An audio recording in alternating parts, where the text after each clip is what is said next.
அப்பா உட்கார யூஸ்வலாக அங்கே தான் உட்காந்துருப்பாங்க. அண்ட் உட்கார்ற இடம் அது.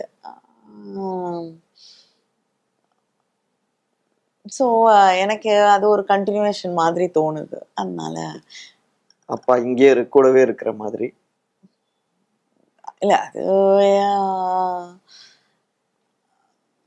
அந்த இடம் அங்கேயே இருக்கட்டும் அப்படிங்கிற ஒரு உணர்வு தான். இது அப்படி அப்பா உட்கார்ந்த இடத்துல யாரும் உட்காரக்கூடாது அப்படிங்கிறதெல்லாம் கிடையாது.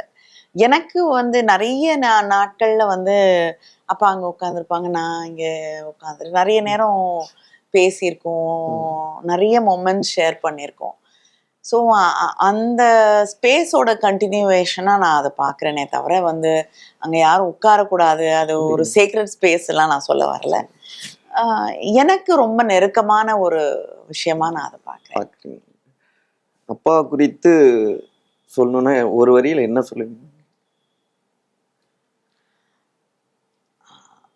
அப்பாவை ஒரு வரியில சொல்ல முடியாது. ஒரு வரியில சொல்ல முடியாத ஒரு மனிதர் அவர்.